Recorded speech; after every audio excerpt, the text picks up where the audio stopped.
The sun is rising on this Saturday, May 14th, 2022. Calvin Castine, along with Judy Castine, we're at the old base oval on the former Plattsburgh Air Force Base for the first of 4 dates for a total of 8 North Country Honor flights. There'll be veterans going on 2 flights today to Washington, D.C. to tour the memorials there in Washington. And the first North Country Honor flight took off on May 18th, 2013, so almost 9 years ago. And we're going to find out exactly how many veterans they've sent since that date. We're at a point in time here shortly after 6:10 when veterans should be arriving for their flights. Looks like there's one over here. They'll be seated underneath the tent, and we'll have a very impressive ceremony to send them off.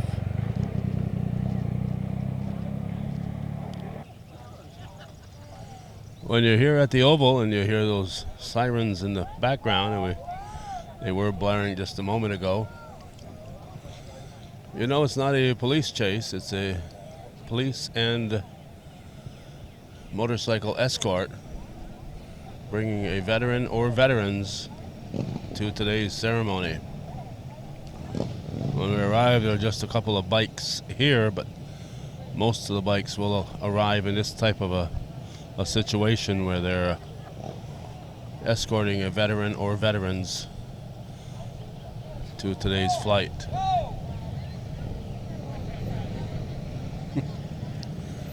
There we go. Kevin Triller's going to open the door.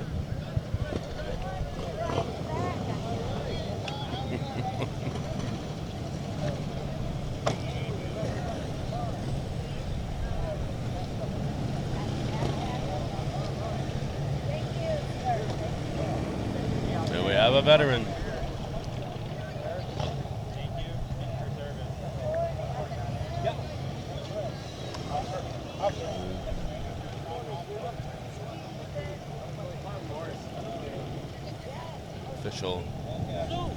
Official photographer, Janet Dupre, looking to welcome the arriving veteran. Good morning. There we go. Everybody wants to get a picture of the veterans.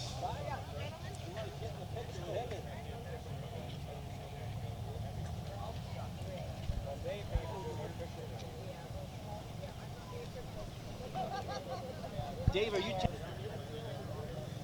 Oh, we have another one here arriving at Essex County Sheriff's Patrol. David Brown said he's going to take everybody's picture today, hopefully. Morning.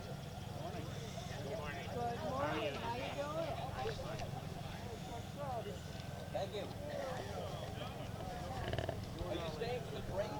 All right.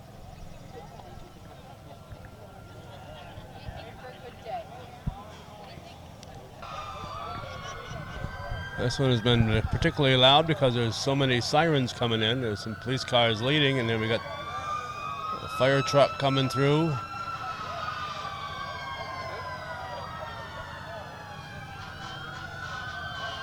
And there's even more on the horizon, more fire apparatus.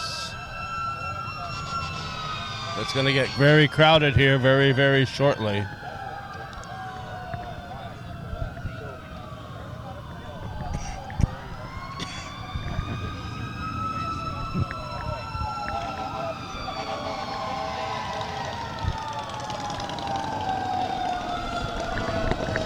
Excuse me, young man.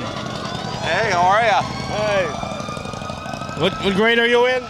What'd you say? What grade are you in, sir? Third grade, I think, now. Michael Cashman, Town Supervisor, Plattsburgh. Just saw you last night at the Clinton Community College graduation. I know this is an event that you wouldn't want to miss if you No, absolutely not. You know, it still gives me chills. I can't think of one that I've missed so far. And of course, I had the greatest honor of my life to serve as a flight leader for Flight 27 and get on with a group of guys and gal. This is just amazing. I love how our community comes out for this. I'm going to get off topic here briefly because I know it has nothing to do with our living veterans, but we're trying to remember veterans from 1814, and you got a little project going on. You want to update us on that? Sure. So we have received now $900,000 from New York State as part of the Battlefield Memorial Gateway project. Obviously, COVID kind of slowed some stuff down, moving that project forward, but it's still moving forward, just a little bit slower. And we're going to hopefully get back to work on some elements of it even this year. The total objective is to have it kicked off by 2026, which of course is the 250th anniversary of our great nation. So stay tuned, some good things are ahead.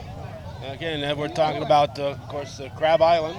Yep, it connects to all to that. Yeah, and your shoreline view of Crab Island. Yep. And what you're doing there. Yeah, and it's what's interesting about it is it connects not only to Crab Island that represents the Battle of Plattsburgh, but also connects to the tip of Valcour Island, which of course represents the American Revolution, into the land, which used to be part of the old Plattsburgh Air Force Base, and that's why we call that space the Triangle of History.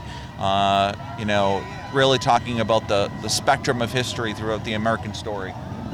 Yes, we have to remember that, you know, we're trying to support our veterans here from our recent past, but our military history here in the Clinton County goes back right to before the birth of our nation. Absolutely, it's very rich, and you know that's why this is so important too, is because many of these folks, when they came back, they were not celebrated the way that they should have been.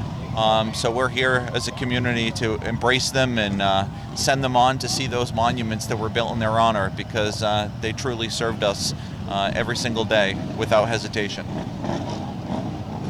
Always great, always heartwarming to see the turnout we get here. It just never seems to get old for anybody. Yeah, absolutely. And you know, from the bikes to the fire departments to, you know, the police agencies, you know, to the volunteers that are here almost about 4 o'clock in the morning setting some things up and getting prepared. And then of course, you know, all the veterans and the guardians, and then the community at large. It's just amazing. Alrighty, thank you, Michael. Take care, be well, my friend. Yep.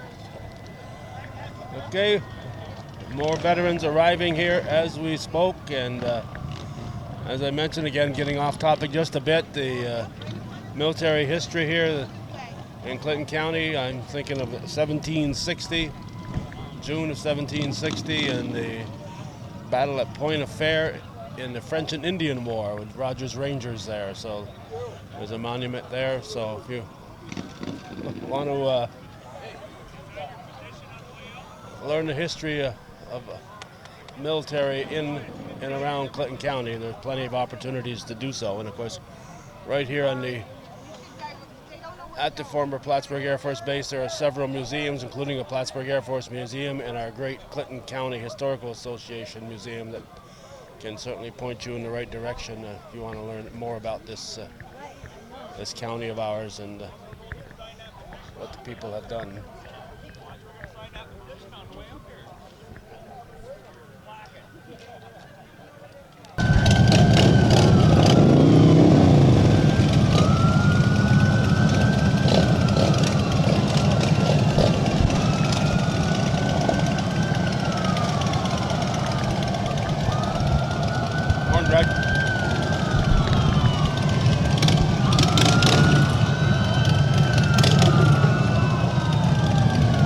Getting awfully loud here, Greg Lee. What do you think? I think it's very noisy. They're coming in bunches now. This is the group coming from the motel. These are all our out-of-towners on the honor flight bus. Okay. So what the honor flight does is they're coming from too far away rather than have them get up at 2 o'clock in the morning. Right. We escorted them in yesterday. I went on the Montpelier run. We brought 4 veterans from Montpelier, and they stayed at a motel last night. So we bring all them over by bus. So looking forward to that flight.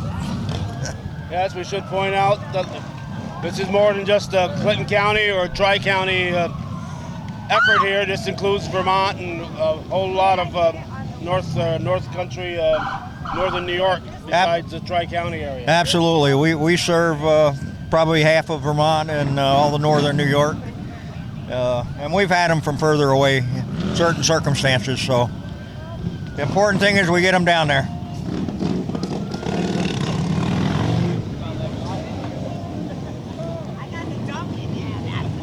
So do you have a title, Greg? Yeah, worker. I'm usually responsible for the ceremony setup, but we've got so much help now that they've taken some of my workload away. Fortunately. I was just looking at the video we did back in 2013 at the airport in Albany, and what an impressive ceremony that was when we arrived. It's hard to believe. I remember back to that day, and it's of course I've only missed one flight since we started in the hospital with COVID. Well, I guess we'll give you, a break on that one. Yeah, but otherwise I've been here for all of them. I still get goosebumps even today. I've been fortunate enough to go down with the flight to Washington 4 times, so I've seen both ends. Yeah. No matter how many times you go, it's still just as impressive down there. It is, and we do have a World War II vet going today, Walter, so makes it extra special. There's still a few of those guys around from the Greatest Generation. Yeah, well, 9 years ago when this started, we were running short on them already, and boy, we've lost a lot. Oh my goodness, yeah, I lost count. We have a count of how many we've lost that flew with us. Right, I didn't get a chance. Yeah, too bad. So we can't change the past, but we can change the future. Right? Absolutely, we're getting a big percentage of Vietnam vets going now, and I'm going to get my opportunity in September. September you're going? Yeah, we got a combat vet flight. There'll be 2 aircraft. One of them will be nothing but combat vets on it. So, yeah, look, I'm excited about that. Yeah. So instead of working when you're there, you'll be a guest of honor. Sort of. I'm still going to be assistant flight leader even on that one. Well, yeah, because we wanted to get more seats. Right. So our flight leader, our assistant flight leader, and our medical person are all part of the combat vets. So we save more seats that way. But there'll be a second aircraft as well with guys off the list that have been waiting to go. Yeah, 120 we're hoping to send this year, which is four double flights. Yep, May, June, September, October. So all we need is the weather to cooperate, like today. Sure picked a good one today. Picture perfect day for it. Yeah, we're probably going to bring a lot bigger crowd out because of the weather. That's good. That's good. All right, thank you, Greg. No, thank you. We appreciate your support. Morning. Morning, Janet. Morning. Janet Dupree running around here, going from car to car, door to door here. More veterans arriving off the official bus. Dave Brown chasing everybody to get a picture of him.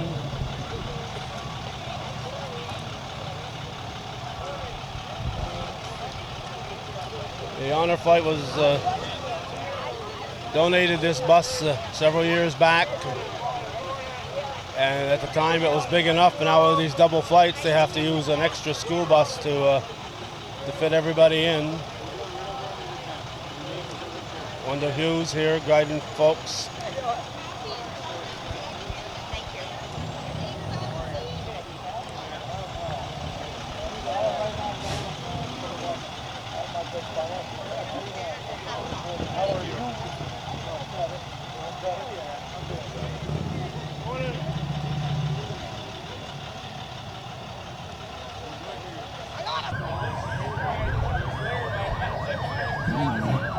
Just when you thought it was safe to walk outside, a whole nother shipment of veterans with their escorts are arriving here.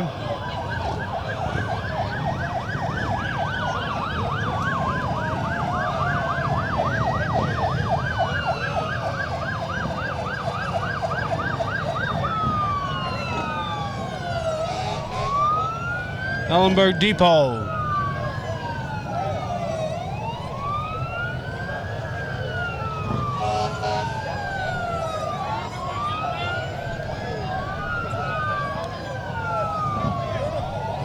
This one here is Saranac Fire Department. The price of fuel, this is not a cheap endeavor here to volunteer to take part in these escorts. As you can see, it's really gotten crowded in the past half hour.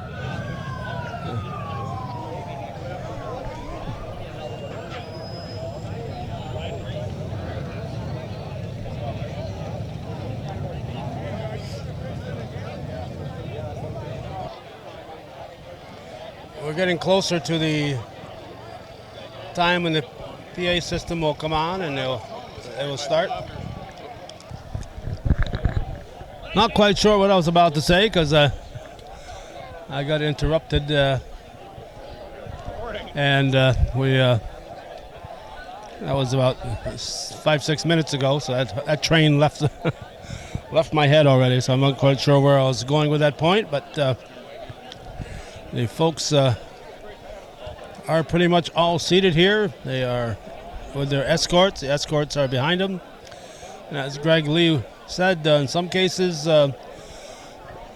because they're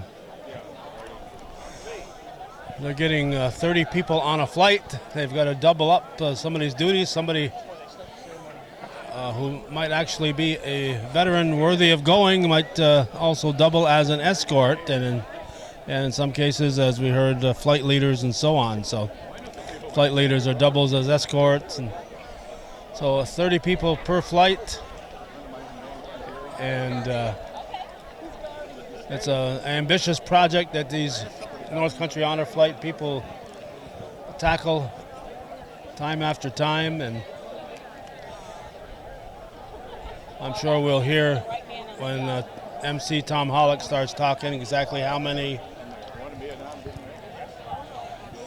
flights we've had and how many veterans we have sent. Well, I'm sure we'll hear all that when Tom Hollick gets on the microphone, which should open any moment now.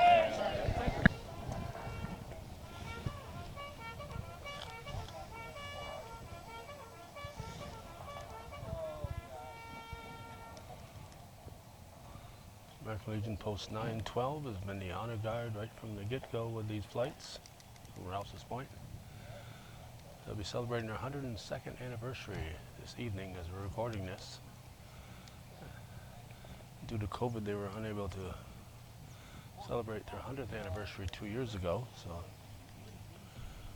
they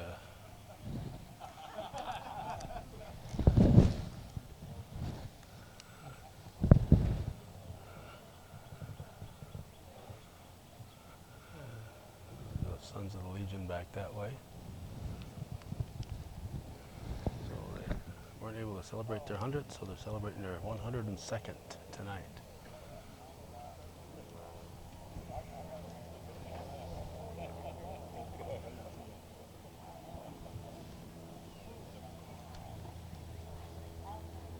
Good morning, everyone. Welcome to Honor Flights 36 and 37.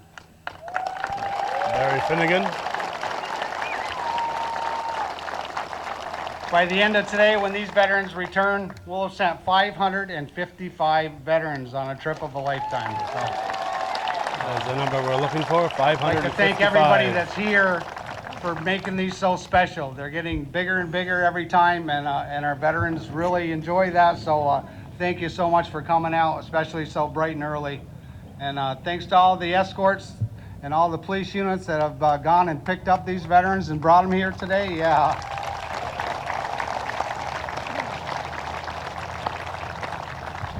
And I'll tell you, with the double flights, it kind of adds a big load to our volunteers.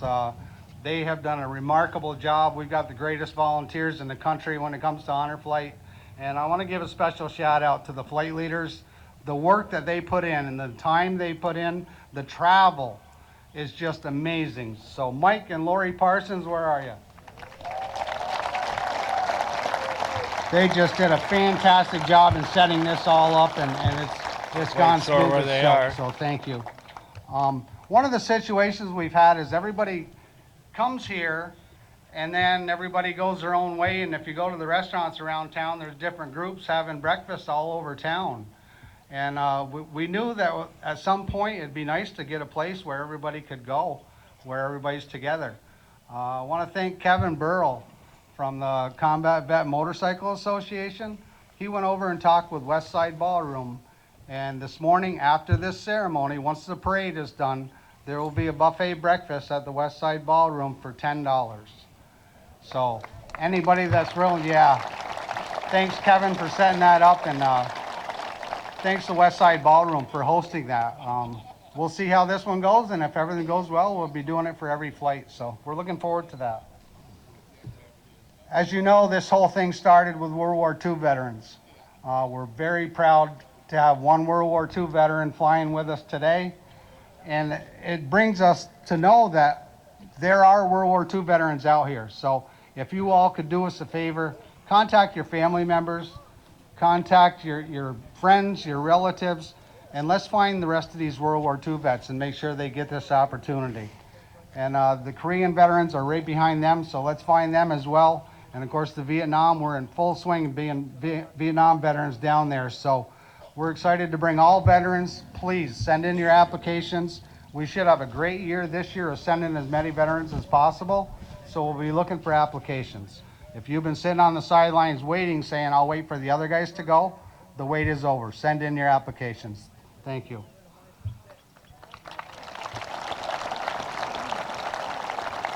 I'll turn it over to the professional. Mr. Tom Halleck from Mountain Lake PBS has honored us this year again with being our MC. Does a fantastic job. We're lucky to have him. Mr. Tom Halleck. Thank you, Barry. Good morning, everyone. What a beautiful day. It is an honor to be here, and we are so happy to have you all here. This is one of the biggest crowds we've ever had, and we are so appreciative to be able to send these veterans off with such a special day. It is my honor to begin things this morning by introducing Ella Lobdell from Westport, New York. She is a student at Boquet Valley Central School. Ella had the honor of singing the national anthem recently for the return of the remains of Sergeant Howard Belden in Hague, New York, who had been missing in action and presumed dead since 1953. And we are so happy that she is here with us this morning to perform our national anthem. Daughter of Keith and Jill. Jill's here taking photos, and Keith is in the background over here. Oh, say, can you see by the dawn's early light what so proudly we hailed at the twilight's last gleaming, whose broad stripes and bright stars through the perilous fight o'er the ramparts we watched were so gallantly streaming, and the rocket's red glare, the bombs bursting in air, gave proof through the night that our flag was still there. Oh, say does that star-spangled banner yet wave o'er the land of the free and the home of the brave? Wow, what a way to start things off. Thank you, Ella. Join me now in welcoming John Neggia and his granddaughter Maggie, both 2020 graduates of Boquet Valley Central School, for the national anthem, or for the Pledge of Allegiance.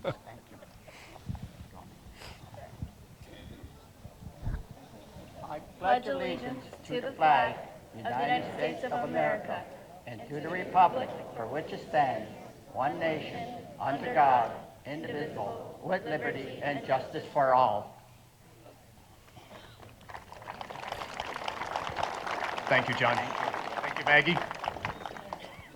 I'd like to introduce some of the dignitaries who are here with us this morning. New York State Assemblyman Billy Jones from the 115th District. Town of Plattsburgh Supervisor Michael Cashman. Clinton County Legislators Wendell Hughes, Robbie Timmons, and Calvin Castine are all here with us this morning. We would like to note that Congresswoman Elise Stefanik is in Washington, D.C. this morning and will be meeting our veterans at the World War II Memorial. It is now my pleasure to introduce the Morrisonville Elementary School Choir for the singing of their original song, Red, White, and Blue. They're here under the direction of Heidi Glover. Welcome.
Song was written several years ago during a project with Roy Hurd and the kids at from school. Morrisonville Elementary School, and that original song that we have enjoyed for so many years as part of these ceremonies. Thank you very much for coming.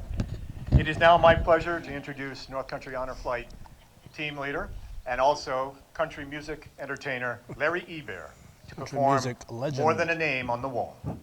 Good morning, everyone. So this next song I'm going to sing is from an era that I'm sure most of us lived through. If you ever, or should you ever visit Washington, D.C., you should see the wall. And you should touch it, and it in return will touch you.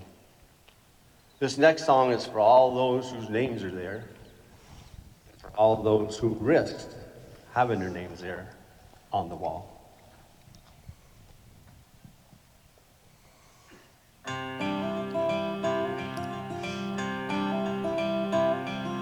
Saw her from a distance as she walked up to the wall.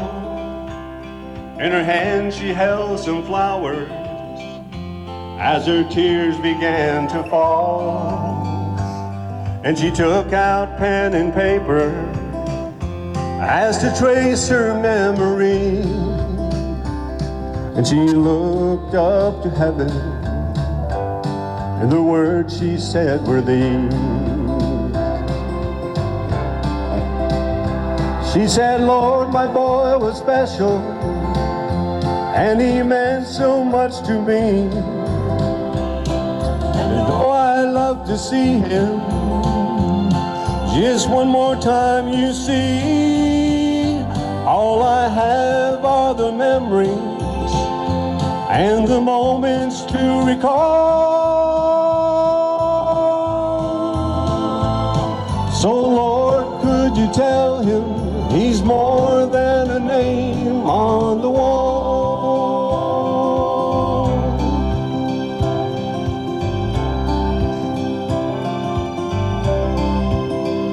She said he really missed the family, being home on Christmas Day.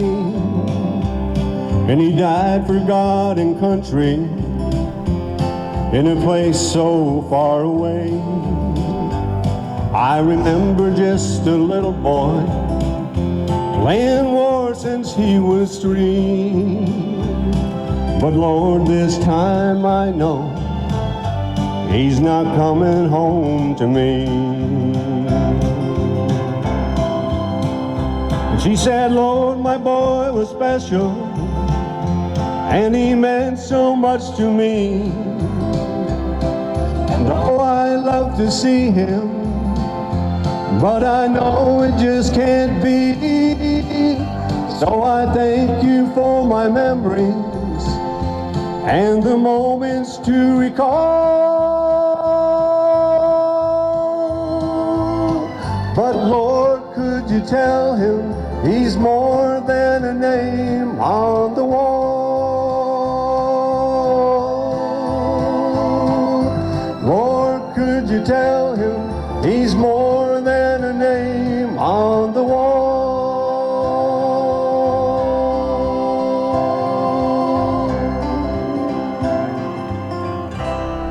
Thank you.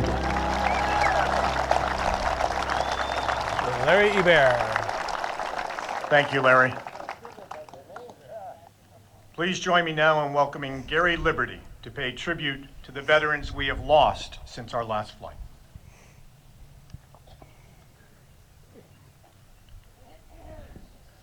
Wow, Larry, nice job.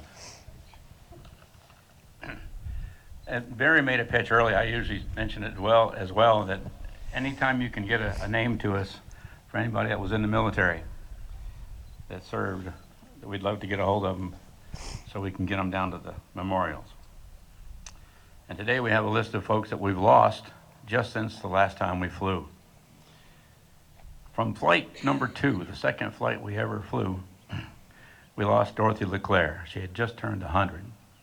And for anybody that might know Dorothy, when we do events, we invite the vets most of the time, and she just didn't miss them.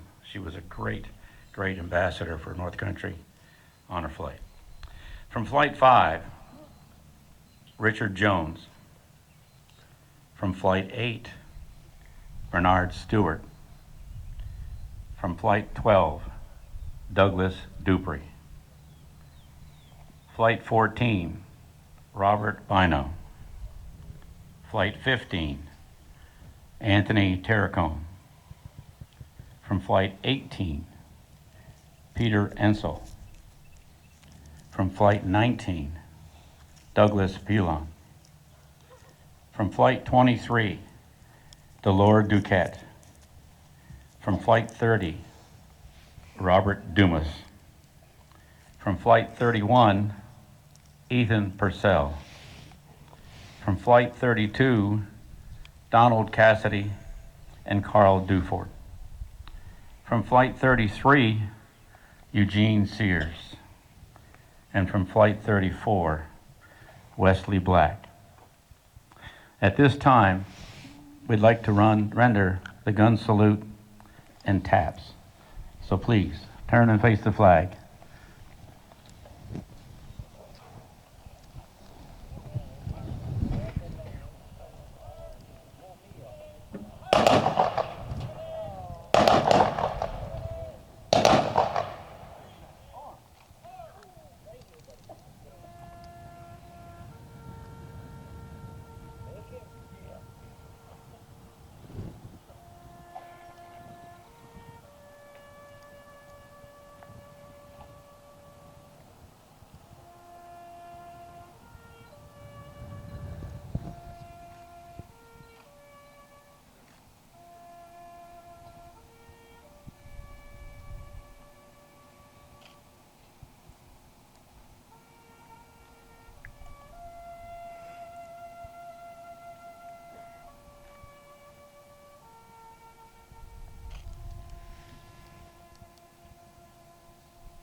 Thank you. May God bless them, and let us not forget. Remember.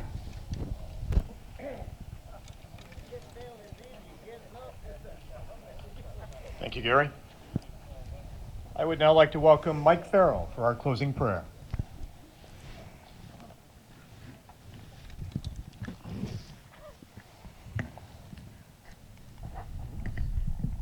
Good morning.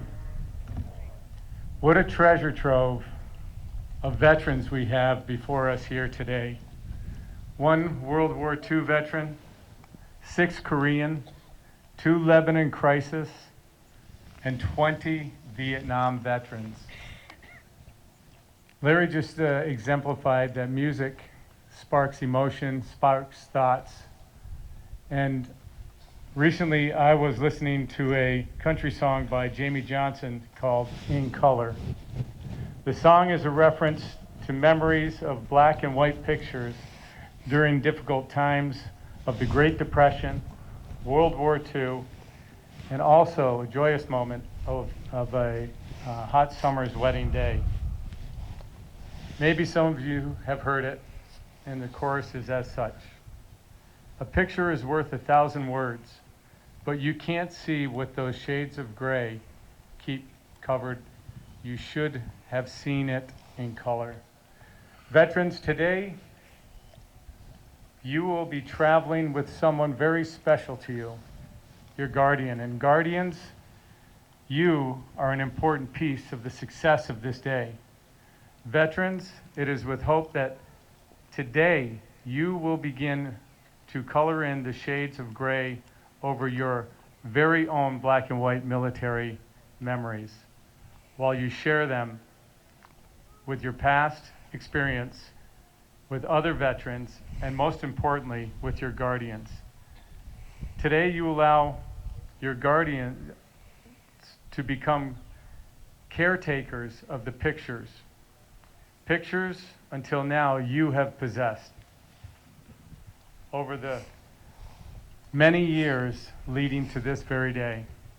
It is with hope in doing so you will preserve your own military history and give permission to your guardians to lovingly share them with your family in the future to come.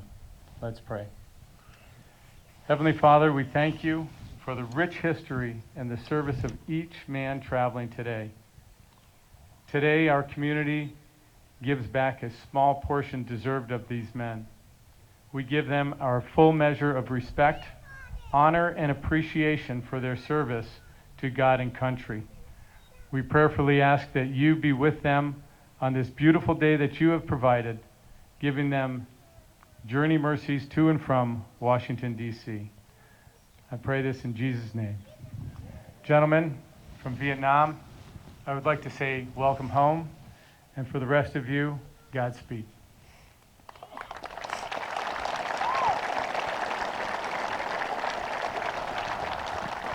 Thank you, Mike. It is now my honor to introduce North Country Honor Flight Director of Operations, Janet Dupree, to introduce our veterans.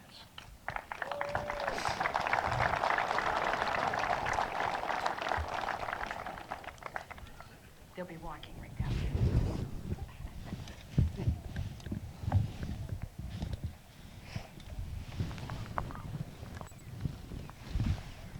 Thank you. It is such an honor for me to be able to recognize and introduce Flight 36, Flight Leader Mike Parsons. I will be introducing each of the veterans individually, and I ask that you please show respect for each and every one of them so that they all receive the honor that they're deserved. Robert Almeida, U.S. Air Force, 1969 to 1973, Vietnam.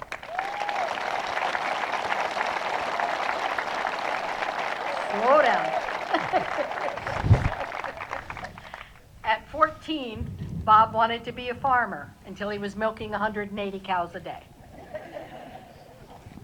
He left traditional classrooms at an early age as he went on to achieve degrees in science, chemistry, and a master's degree in philosophy. At 20, sorry, the sun is getting to me. At 20, Bob enlisted, went to Texas. I may not be able to do this, I don't know. True story. Now, went to Texas and became a member of the 823 Red Horse Unit. That's the equivalent of the SWAT teams of the Air Force.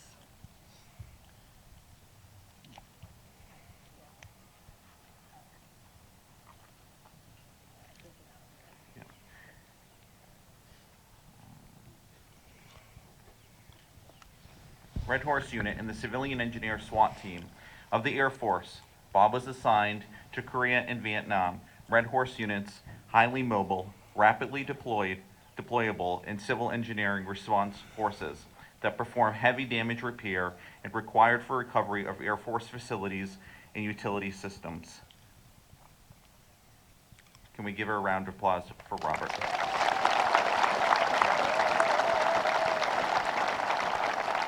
You can head on to the bus. Thank you. Gary Brown, U.S. Army, 1966 to 1968, Vietnam. Drafted by the Army, Gary and 4 friends left for Albany, and his girlfriend Sandra agreed to wait until he was out of the service to begin their many years of marriage. Stationed at Fort Knox, Kentucky, 14 inches of snow shut the base down. North Country boy Gary had no issue going outside, but he hit the icy patch, falling on a metal grate. Hospital order told Gary not to look in a mirror as a team of doctors put 66 stitches in his face. Then the general picked him up, gave him clean clothes, and took him home to supper. Gary's Army boots were so comfortable that he wore them for 20 years. Gary Brown.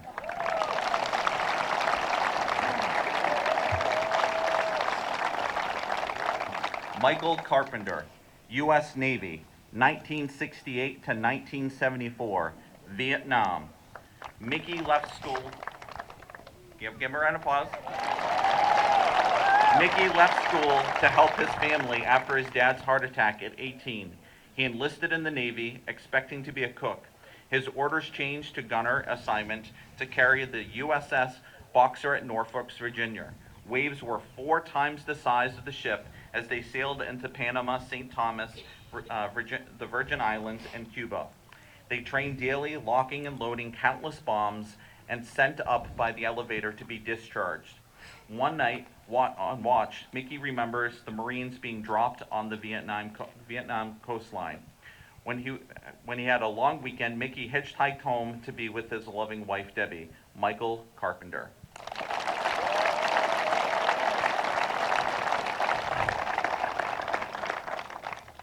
William Cosgrove, U.S. Air Force, 1955 to 1977, Vietnam. Bill went to enlist in the Marines, but the only recruiter in Malone was the Air Force. With dual citizenship, Bill chose the U.S. Air Force over the Canadian Air Force. After basic training in Sampson Air Force Base, Bill was assigned to the security police. Finding no civilian jobs available, Bill re-enlisted in the security and law enforcement. He traveled the globe, statewide in Delaware, Texas, Arizona, and Plattsburgh, also Guam, Japan, Germany, France, and Belgium.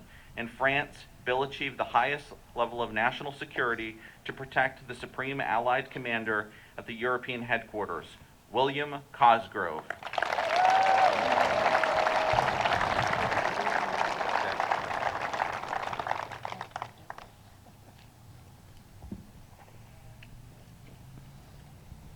Nicholas Eggink, U.S. Army.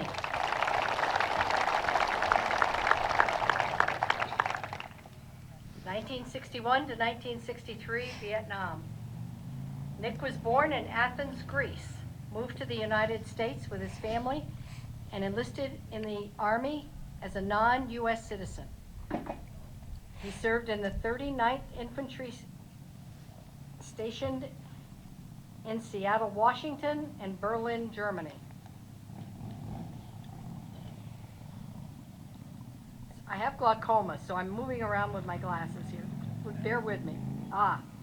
Nick trained in heavy and light weapons and received a marksman rifle M14 badge. Much of his time was spent unloading supplies. He was also assigned to drive unmarked vehicles into areas to write down plate numbers of people coming and going.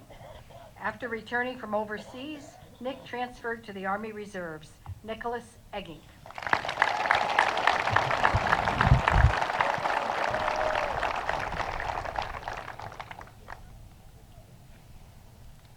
Alan Hughes.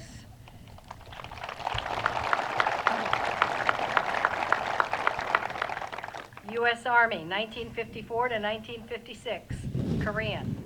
After basic training, Alan joined the 69th Infantry Division assigned to Fort Lee, Virginia. He worked in supplies and logistics. Working in a large warehouse, Alan provided everything from food, outfitting clothing and gear to equipment. Everyone was nice to him as he had access to all supplies from iced tea to ice cream. Most of Alan's time was spent preparing supplies for maneuvers for captains to generals. His role put him first in line as he had the best of everything. Alan completed 2 years of college prior to his military and was given early release to complete his college degree. Alan Hughes.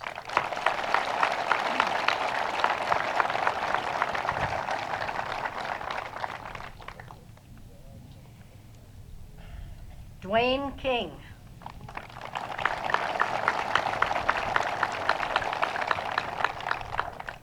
U.S. Marine Corps, 1954 to 1974, Vietnam. With his father's signature, Dwayne joined the Marines at 17, first stop, Parris Island. His military career took him through all wings of ground forces of the 1st, 2nd, and 3rd Marine Division. In logistics, Dwayne was in Okinawa, Vietnam, aboard the USS Duluth and landings on enemy soil. He was awarded the Presidential Unit Citation for extraordinary heroism in action against an armed enemy and several other medals for ground or surface combat. Dwayne added additional years in Hawaii, was denied, so he retired after 20 years of service. Please join me today, as last night we celebrated Dwayne King's 86th birthday.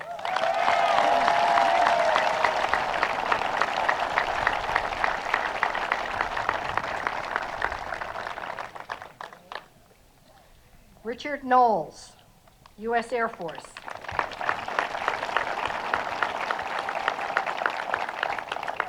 (1954 to 1968), Korean.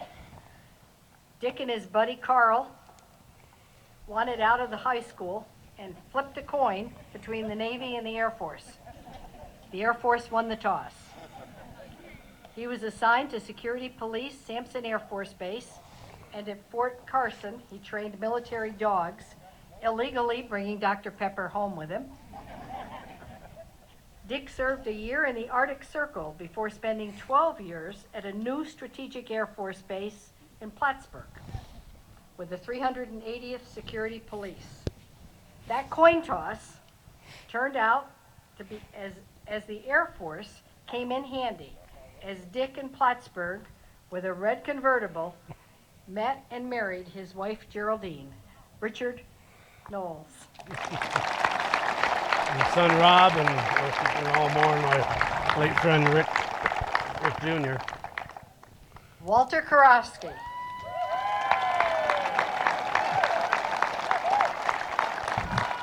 Sounds like a Lion Mountain The name. gang's all here. U.S. Army, 1951 to 1953, Korean. Wally was drafted, sent to basic training at Camp Gordon, Georgia, followed by a duty assignment in communications. At radar school, he trained in Morse code. Destined for Washington, D.C., MPs put him on an Air Force bus. He was taken to a beautiful home with a group of 8, a waiter and a maid. They were questioned in several different ways. After the 8th day, he was transferred out and told he flunked, but he never knew why he was there or what he flunked. Leaving, he was told, quote, he was never there and he never saw the place. Wally received several medals for his participation in Korean war zone operations. Walter Karofsky.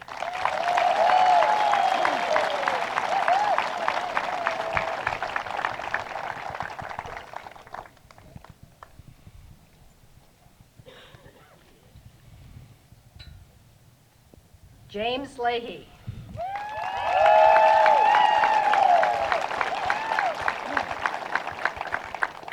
U.S. Marine Corps, 1961 to 1964, Vietnam. 3 months before high school graduation, Jim and 5 friends joined the military. He remembers well going home to tell his mother. Stepping off the bus at Parris Island for boot camp was a wake-up call. After a hard time getting into the Marines due to poor eyesight, Jim became the second in his platoon in marksmanship. He was assigned as a fire line coach and instructor in the Weapons Battalion and remained at Parris Island for his entire enlistment. Before leaving the Marines, Jim led 100% of his platoon to pass and qualify at the highest performance level. James Leahy.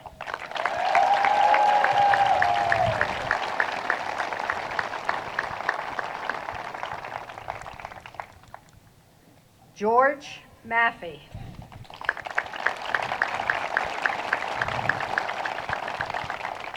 U.S. Navy, 1957 to 1959, Lebanon crisis. George attended Maritime College, earned a degree in marine engineering, joined the Navy, and received a Coast Guard license. Assigned to the USS Saratoga supercarrier, George supervised 150 service members, 3 officers, and was in charge of all ship equipment. The ship produced its own oxygen and nitrogen. In Lebanon, nitrogen couldn't keep up with the demand, and the center unit of 7 one-ton air conditioning units shut down. Admiral Anderson approached saying, "Mr. Maffey, you are personally responsible for the situation failure. Guess you know where that AC unit was located," and yes, George got it fixed.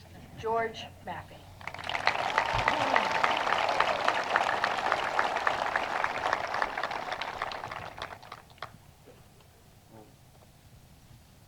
Walter Martini Jr.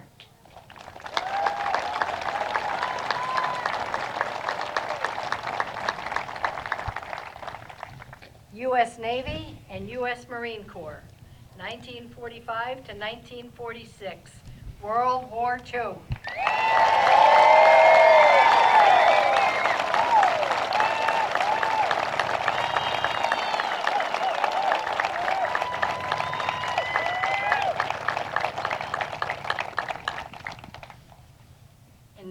1941, Walter was in high school when Pearl Harbor was bombed.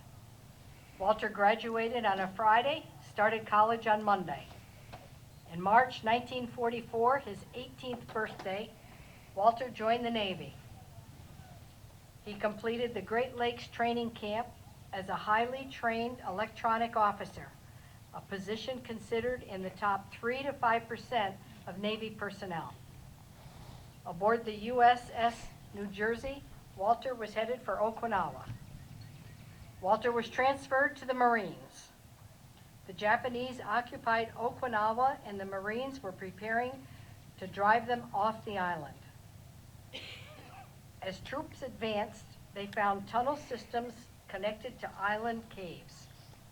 Walter said the Japanese were continuously shooting at them until the Allied forces finally forced the Japanese off Okinawa.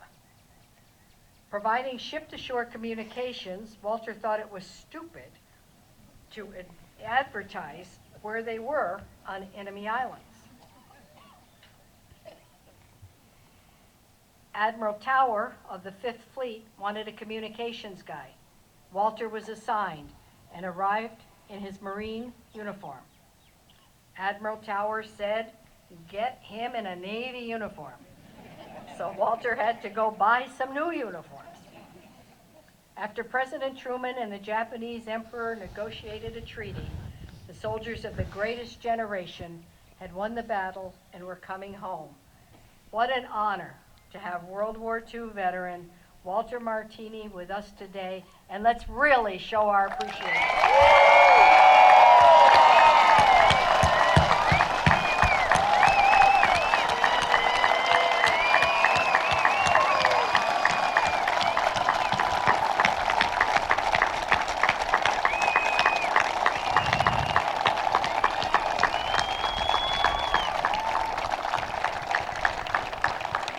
I want to add, for those of us who think that we're getting older, Walter is 96 years old and he takes no medications.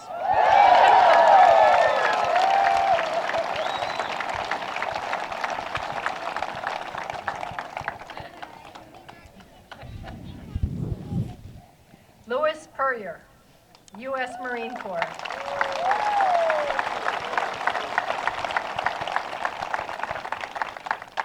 (1957 to 1959), Lebanon crisis. Lou joined the Marines at 20, served in the 1st and 2nd Marine Divisions as an infantry rifleman. Lou enjoyed being on ship in spite of 22-foot waves where the ship swayed so much they could put their hands in the water.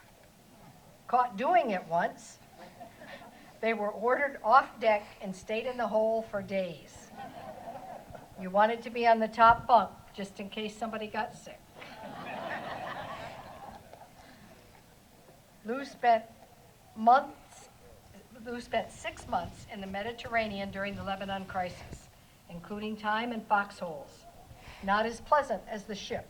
Lou spent up to 30 days in foxholes, taking his footlocker with him and then back to the ship. Louis Puryear.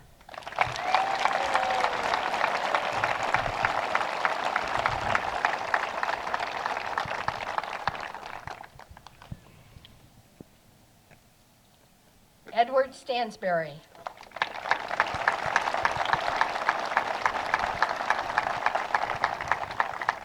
U.S. Air Force, 1959 to 1985, Vietnam. Ed and his twin brother enlisted together, but were separated after tech school. Ed served as an aircraft maintenance supervisor for 3 years and fabrication superintendent for nearly 23 years. Ed flew across the globe. Panama, he'd asked for Alaska. New Mexico, California, Thailand, Vietnam, Cambodia, Michigan. They were closing the base, so he didn't unpack. Virginia, Syracuse, England, Germany, and his first and last assignments, the 380th Bomb Wing at Plattsburgh Air Force Base.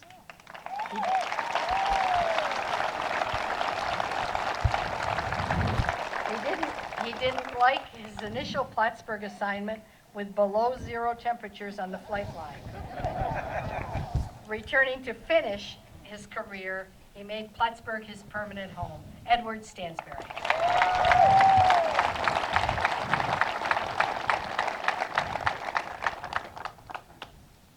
It is now my honor to introduce Flight 37, Flight Leader Lori Parsons.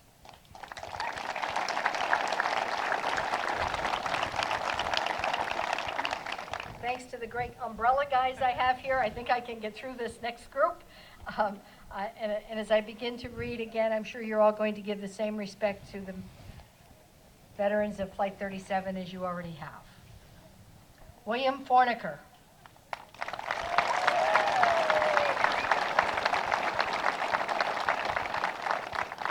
U.S. Air Force, 1968 to 1972, Vietnam. An 18-year-old high school graduate, Bill expected he would soon receive a draft notice. He went to a recruiting office in New York City to learn about military options. He quickly ruled out the Marines and the Army. Being on a Navy ship didn't appeal to him, so Air Force was his choice. On a flight overseas, Bill missed his birthday, adjusting for the time zones. Bill volunteered for helicopter gunner duty, but instead, he was assigned to load bombs. Stationed at Plattsburgh Air Force Base, Bill collided with a car, met an attractive young woman, and his wife Kathleen is his guardian here today. William Forniker.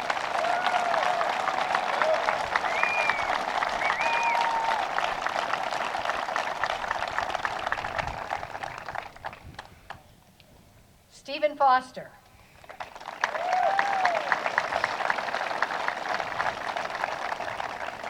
U.S. Army, 1966 to 1969, Vietnam.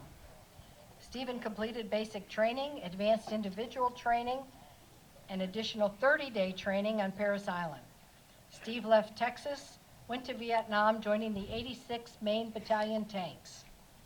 He completed basic combat engineering training and served as a carpenter, building barracks, showers, day rooms, and churches.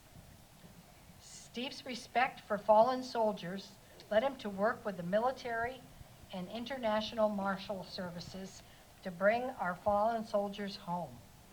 For 60 years, Steve has traveled the globe to locate grave registrations and escort military soldiers back home. Stephen Foster.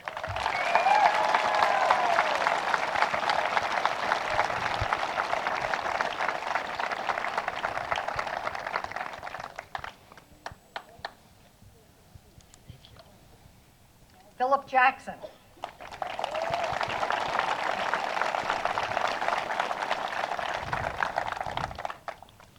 U.S. Navy, 1968 to 1971, Vietnam. To avoid the draft, Philip signed up for the Navy. He arrived at Great Lakes Naval Training Center for boot camp and continued training at Nuclear Power School. Phil served on the USS Joseph Kennedy destroyer and the USS Gato submarine. With 36 men on board the submarine, they slept in shifts. Phil was regularly checked out for radioactive levels. The percentage of acceptable levels was much different then than it is today. Fortunately, Phil was not claustrophobic, as submarine missions could last for 7 weeks. Phil is third-generation Navy shipman, and his guardian son, Skylar, is fourth generation. Quite a testament to naval tradition. Philip Jackson.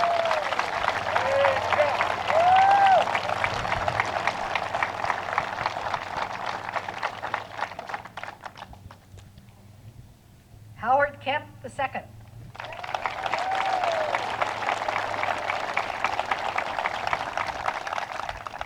U.S. Air Force, 1966 to 1970, Vietnam. Army National Guard, 1985 to 1992. Howard trained at Limestone and Loring Air Force Bases, Maine, and McClellan Air Force Base, Sacramento. Howard was active in airborne early warning control systems, while long-range radar surveillance and control centers were still used for defense, satellite systems were now actively being used.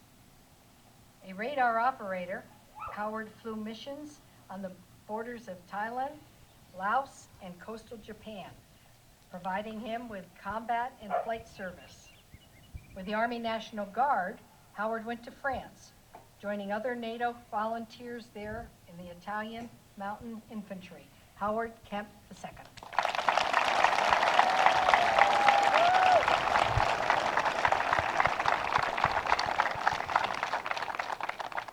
Earl George Larrabee.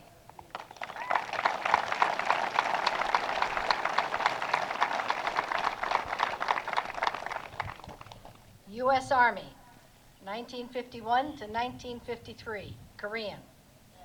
George joined the Army to get away and served with the 2nd Battalion, 505th Parachute Infantry Regiment, and 82nd Airborne Division. He volunteered for jump school.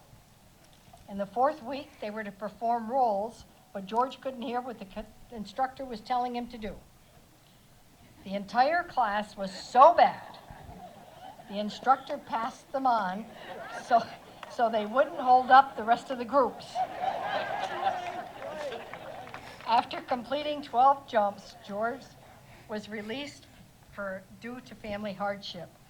At age 87, George's dream is completing a jump from a C-47 in Normandy. George Larrabee.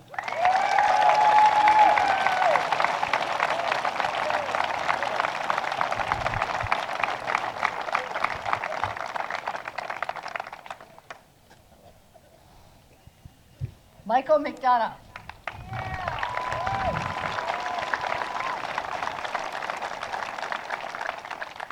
U.S. Army, 1966, 1969, Vietnam.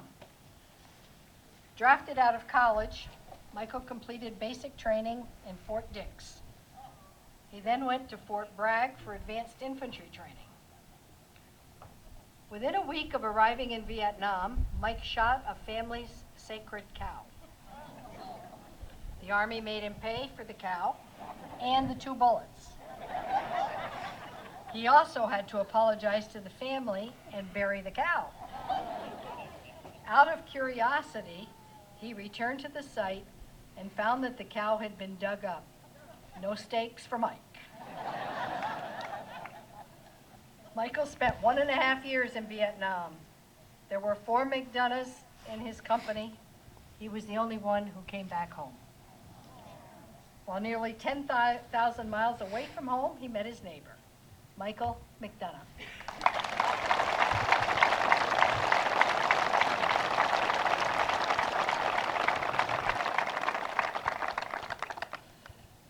George Miller.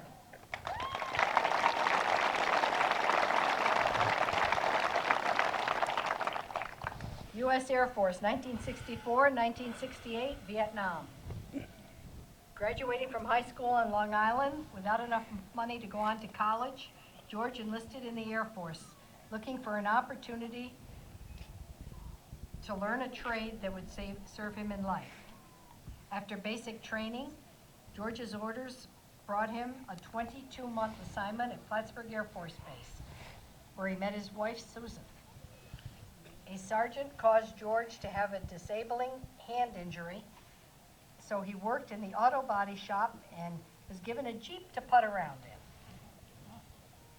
George left for 18 months in Goose Bay, Labrador, Newfoundland, and George's final assignment was Castle Air Force Base, California. George Miller.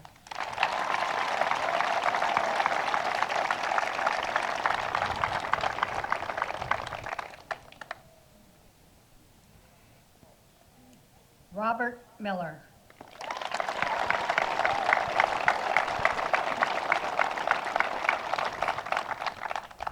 U.S. Air Force, 1958 to 1963, Vietnam. A young airman, Bob was handed a helmet, gun, and flashlight. Told no one is to enter without proper authorization. He asked, "Where are my bullets?" The response, "You don't get any." As an aircraft engine mechanic, Bob spent his military time at Plattsburgh Air Force Base, except for an 89-day TDY when he overhauled engines while on alert with bombers and tankers. Ready to end the service, Bob was informed that he was extended for 9 months due to the Cuban Missile Crisis. As a civilian, Bob stayed at the base for a total of 34 and a half years.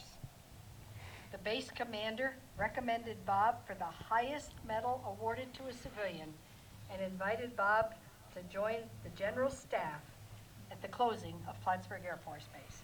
Robert Miller.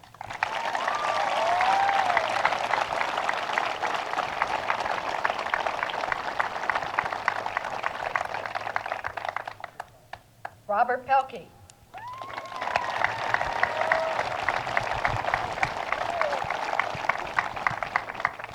U.S. Navy, 1968-1972, Vietnam.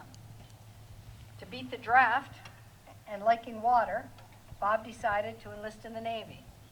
At Great Lakes Training Camp, he signed up for hospital corps training. A recruiter told Bob hospital corpsman might end up in the Marines, but Bob wanted this field of work. Standing in line, others were directed to Fleet Marines, Camp Pendleton. Bob happily received orders for the USS Wasp, chasing Russian submarines. On ships for 3 to 6 months, Bob went on flight operations as a medic on helicopters. He traveled through Europe and in 1970 went to the Arctic Circle, receiving the honorary Blue Nose. Bob said, yes, they do paint the noses blue, and he is proud to wear the Blue Nose patch. Robert Pelkey.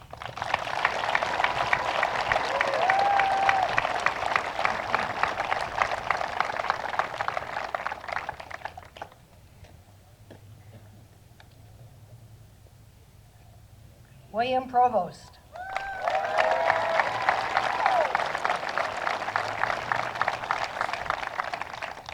U.S. Marine Corps, 1971 to 1973, Vietnam.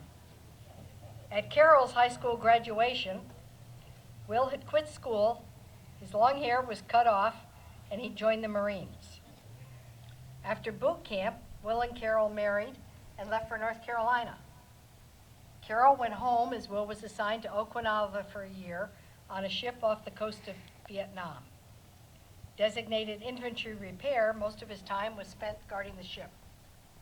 On leave in Hong Kong, Will purchased a ring which Carol still wears. She'd have matching earrings, but Will only had enough money to buy beer. Flying to California on a 90-seat C5, they got stuck in Hawaii. There was beer in the soda machines.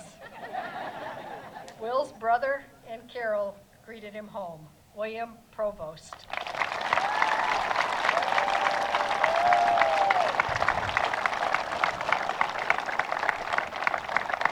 And I want to take just a second to add that his guardian is his nephew Lloyd, and Lloyd is the one who makes all of these law enforcement, first responders, and motorcycles get in order, and it's his doing that gets everybody here on time. Thank you, Lloyd. And Lloyd just told me we have 185 motorcycles here today. A lot of tires. Robert Siskavich.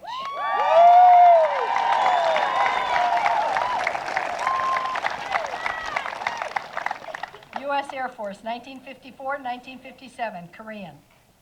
Bob's high school principal convinced him to join the National Guard, and he later joined the Air Force. Basic training was at Sampson Air Force Base, and then on to McGuire Air Force Base in New Jersey. Bob was assigned to Anchorage, Alaska, where he spent 2 years and 1 day. It was a leap year. He experienced minus 57-degree temperatures with icy fog. Security greatly increased on base when General Curtis LeMay landed in a 56 bomber. Bob thawed out from his time in Alaska with a final assignment at Blytheville, Arkansas, Robert Siskavich.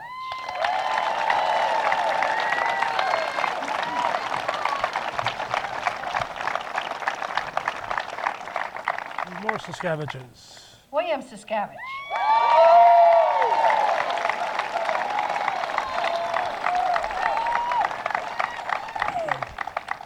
U.S. Army, 1948 to 1952, Korean. Bill and his buddy got drunk, so they signed up for the Army. Plans to stick together ended a week after basic training as they were sent in different directions. For the 568th Ordnance Heavy Maintenance Company, Bill was stationed in Germany and then was assigned to 9 months in Korea. During his service in the infantry, he spent time welding and training new recruits. Among his commendations, Bill received the Korean Service Medal with Bronze Star, 3 Bronze Stars, United Nations Service Medal, and Good Conduct Medal. Yes, Bob and Bill are brothers. William Siskavich.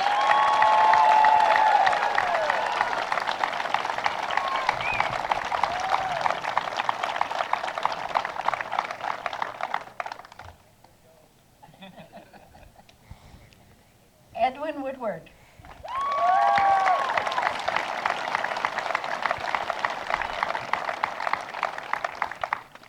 U.S. Army, 1970-1972, Vietnam.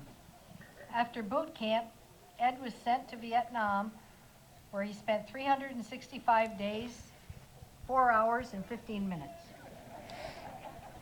On special assignment in the combat zone, where napalm bombing was taking place, Ed was abandoned by his battle buddy.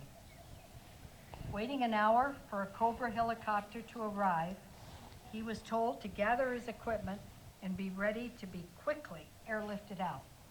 He doesn't know what happened to the other guy. In his new Class A uniform, going through the gate at Los Angeles Airport, human fluid was tossed at him, and he was called Baby Killer. For 50 years, Ed didn't talk about Vietnam and didn't share his experiences with his family until 5 years ago. Edwin Woodward.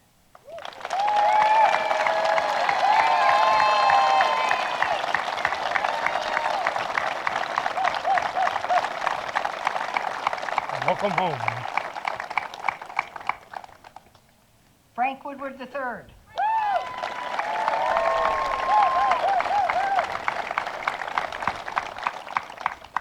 U.S. Marine Corps, 1967-1971, Vietnam. Frank was one of 4 in his high school graduating class to join the Marine Corps. His draft notice was received by his mother 3 days later. Frank, and an infantry squad leader and aircraft and engine mechanic, he served the 12th Air Wing Flying Cleanup in combat. He also flew as a volunteer door gunner for the Army. Frank's assignments took him through all areas of Vietnam, including Thi Son and Chu Lai, combat zones. For his meritorious service in Vietnam, Frank was awarded several service medals. Frank Woodward III, and yes, the brother of Ed. Son of Frank Jr., I'd assume.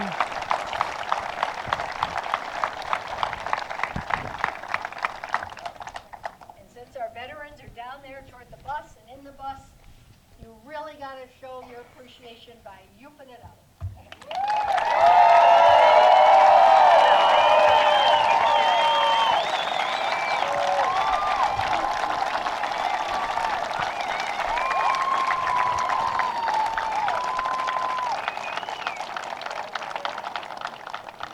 Thanks to Tom and Mike for helping me out. Shield you from the sun. Happy to do it.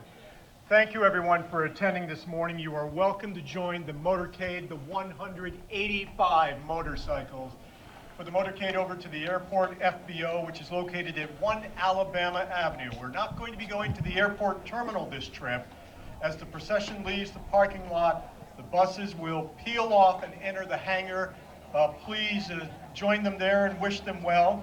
Remember, tonight at 8:30, our veterans will be returning back home. The reception is planned for right here at the Oval at Veterans Park. We hope you can make it back to help provide them with a warm welcome home after their memorable day. So please join the motorcade over to the airport down New York Road. You'll see all the first responders and volunteer fire departments lining the street and the giant flag. Let's send them on their way, and please come back tonight to welcome them home. Thank you very much for coming. We appreciate it. Have a good day. And we're gonna get a little bit of the procession as it goes by, as we watch Larry Eber pick his equipment up. He's come here. Just a moment, Larry. I know you're busy. You've been here since what, 4:30 maybe? Yeah, I was here at 4:30. Yeah. Setting up the equipment. Yep. We've got a concert coming up in North Hero. Tell us about that. Yeah. Okay. So it's a concert with Island Arts, who's the supporters of the young programs for young youth and stuff like that, youth programs, and together it's a concert for North Country Honor Flight benefit and the Island Arts. So we got raffle tickets that are set out in New York. Various places. I want to believe there's Dragoons Farm Equipment, Russell's Point, the Cornerstone Drug, Poyer's True Value in Shazy, Pizza Palace, Plattsburgh, and at the various American Legions like Post 20 and Post 1618, 1619. So anyway, yeah, it's June 4th is the date. That starts from at 11 o'clock till 3 o'clock. I'll be singing from 1 to 3. And the 50-50 raffle tickets, or whoever wants to buy a raffle ticket, it's free to get to go into the event, but the winner will get half of whatever we collect for the raffle tickets and stuff. So should be we're just praying for nice weather and hopefully it turns out good. Yeah. Okay, that's a good date again? June 4th. June 4th. June 4th. In North Hero. In North Hero. Vermont. In Vermont. Okay, thank you, Larry Bear. Get back to work. He gets here early and stays late.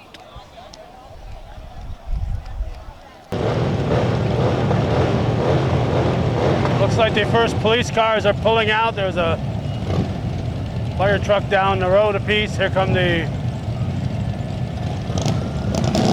first of the motorcycles. They go around the Oval. We always try to catch them when they're leaving the Oval, but I doubt very much if we'll have a chance to get there before the lead one reaches there. We'll try.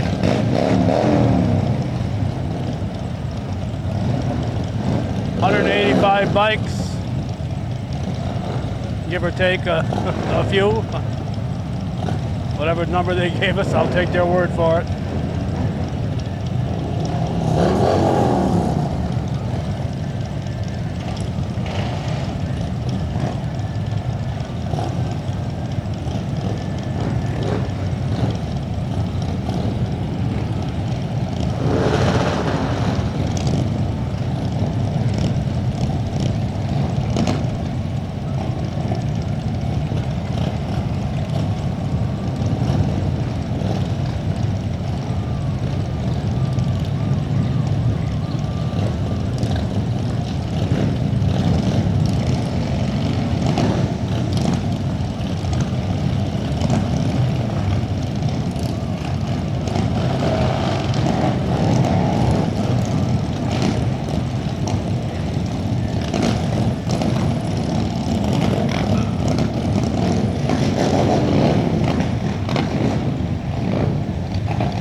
Here comes the bus.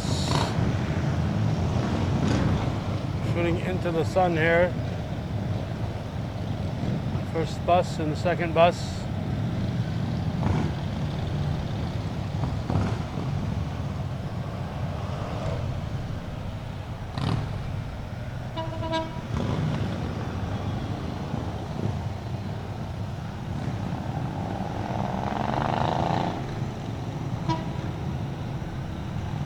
Said with these double flights, one bus isn't enough, so we need to have two.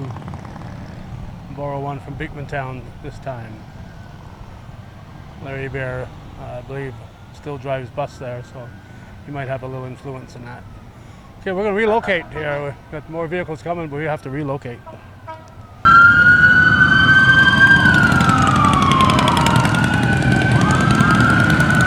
We knew we wouldn't make it in time. At first, the driver's got to go a little slower here.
Well, when the last of our emergency vehicles comes through, we'll wrap it up. We're very happy to say that we've been able to cover every one of the honor flights dating back to that first one on May 18th, 2013, and we've done a lot of coverage when there weren't flights happening also. So thanks for watching and supporting viewer-supported Hometown Cable. We're always proud to be here and do what we can to support the efforts for the North Country Honor Flight. Thanks for watching.